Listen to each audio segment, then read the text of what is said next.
இன்றைக்கி நம்ம பார்க்க போகிற ரெசிபி பார்த்தீங்க அப்படின்னா அடிக்கிற வெயிலுக்கு நல்ல ஜில்லுன்னு க்ரீமியான ஐஸ்கிரீம் வீட்டிலேயே ஈஸியான மெத்தடில் எப்படி செய்யலாங்கிறத பார்க்கலாங்க.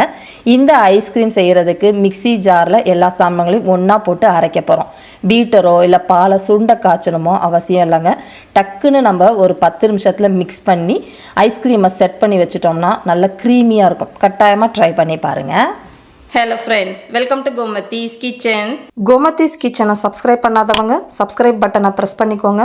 உடனுக்குடனே அப்டேட் வேணும் அப்படின்னா பக்கத்தில் இருக்க பெல் பட்டனில் ஆல்ங்கிற ஆப்ஷனை மறக்காமல் ப்ரெஸ் பண்ணி வச்சுக்கோங்க. இப்போ இந்த ஐஸ்கிரீம் செய்கிறதுக்கு கட்டாயமாக தேவைப்படுறதுன்னு பார்த்தீங்கன்னா ஹெவி விப்பிங் க்ரீம்னு கடைகளில் கிடைக்கும். அதாவது நல்ல ஒரு க்ரீமியான ஒரு மில்க்குங்க. இந்த மில்க் வச்சு செய்கிறோம்னா டக்குன்னு நம்ம செஞ்சு முடிச்சிடலாம்.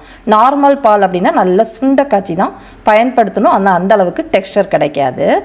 நீங்கள் வீட்டில் இருக்கிற மெஷரிங் கப்பு அப்படி இல்லைன்னா டம்ளரில் கூட அளந்துக்கலாம். எந்த கப்பில் அளக்குறீங்களோ அதே கப்பில் தான் மற்ற இன்க்ரீடியண்ட்டும் நீங்கள் சேர்த்துக்கணும், கரெக்டாக இருக்கும். இப்போ மெஷரிங் கப்பில் 3 கப் அளவுக்கு இந்த விப்பிங் க்ரீம் சேர்த்துக்கிறேன். அடுத்ததாக எடுத்த கப்லேயே பார்த்தீங்கன்னா கண்டென்ஸ்டு மில்க் இருக்கும் இல்லையா, அது 1 கப் அளவுக்கு சேர்த்துக்கிறேன். சப்போஸ் வீட்டில் ஏதாவது ஒரு பவுல் எடுத்துருக்கீங்கன்னா 3 பவுலுக்கு விப்பிங் க்ரீம் எடுத்திங்கன்னா அதே கப்பில் 1 கப் அளவுக்கு கண்டென்ஸ்டு மில்க் சேர்த்துக்கோங்க. அடுத்ததாக இதில் சேர்க்க போகிறதுன்னு பார்த்தீங்கன்னா குங்குமப்பூ வாசனைக்காகவும் கலருக்காகவும் சேர்த்துருக்குறேன். சப்போஸ் உங்கள்கிட்ட இது இல்லை அப்படின்னா இதை நீங்கள் தாராளமாக ஸ்கிப் பண்ணிக்கலாங்க. இதோடைய நான் ஏலக்காய் பொடியும் சேர்த்துக்க போகிறேன். ஏற்கனவே ஏலக்காய் பொடியை சர்க்கரை போட்டு அரைச்சி வச்சுருக்கிறேன். அதுலேருந்து 1/2 டீஸ்பூன் நீங்கள் ஒரு 5 ஏலக்காவை பொடிச்சிட்டு கூட சேர்த்துக்கலாம். முக்கியமானதுன்னு பார்த்திங்கன்னா மில்க் பிரெட். நான் இங்கே ஹவாயன் பிரெட்டுன்னு கிடைக்கும். இது பார்த்திங்கன்னா மில்க் பிரெட் தான். நல்ல ஸ்வீட்டாகவும் இருக்கும், டேஸ்ட்டாகவும் இருக்கும். நார்மல் பிரெட்டை காட்டிலும் மில்க் பிரெட் வாங்கி போட்டுக்கோங்க. ஸ்லைஸ்டாக இருக்க பிரெட்டுனா 3 பிரெட்டு, ஹவாயன் பிரெட்டுனாலும் 3 சேர்த்துக்கோங்க. இப்போ இது எல்லாத்தையுமே மிக்சியில் ஹை ஸ்பீடில் நைஸாக கலந்து விட்டு அரைச்சி எடுத்துகிட்டு வந்துடுங்க. இப்போ பார்த்தீங்கனாலே உங்களுக்கு தெரியும், நல்லா கலந்து விட்டு அரைச்சோம்னாலே ஐஸ்கிரீம் மாதிரி நல்லா திக்காக ரெடி ஆகிடுச்சு இல்லையா. இந்த மாதிரி இருக்கணும். இப்போ எடுத்துருக்கிற ஐஸ்கிரீமை வீட்டில் இருக்கிற எந்த பவுலில் வேணால் நீங்கள் ஃப்ரீஸ் பண்ணிக்கலாங்க.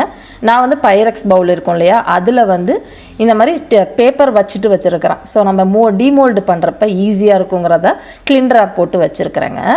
இல்லை நீங்கள் ஒரு சின்ன கப்பில் கூட அப்படியே வச்சுக்கலாம், உங்கள் விருப்பம்தான். இப்போ இது எல்லாத்தையுமே ரேப் பண்ணி ஃப்ரிட்ஜில் கரெக்டாக ஒரு ½ டே வச்சுருந்தீங்கனாலும் போதும், நல்லா செட் ஆகிடும். செட் ஆனதுக்கப்புறமா உங்களுக்கு காட்டுறேன்.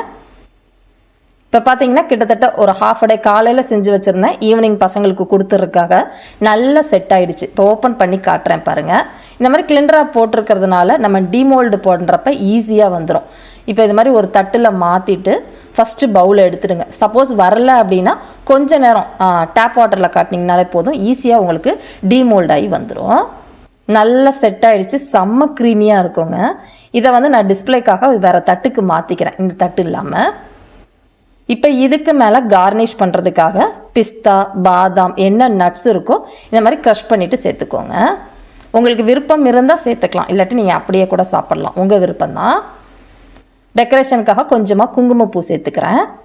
இப்போ உங்களுக்கு கட் பண்ணி காட்டுறேன் பாருங்கள். கொஞ்சம் நம்ம உடனே டிமோல்ட் பண்ணி கட்டுறப்ப நல்லா கொஞ்சம் டைட்டாக ஹார்டாக இருக்கிற மாதிரி இருக்கும். ஆனால் சாப்பிட்றப்ப செம்ம க்ரீமியாக இருக்குங்க.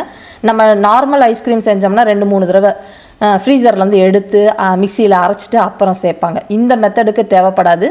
ஒரு தடவை நீங்கள் அரைச்சி வச்சுட்டு உடனே செட் ஆனதுக்கப்புறம் சாப்பிடலாம். அந்தளவுக்கு ஈஸியாகவும் இருக்கும், செம்ம டேஸ்ட்டாகவும் இருக்கும்.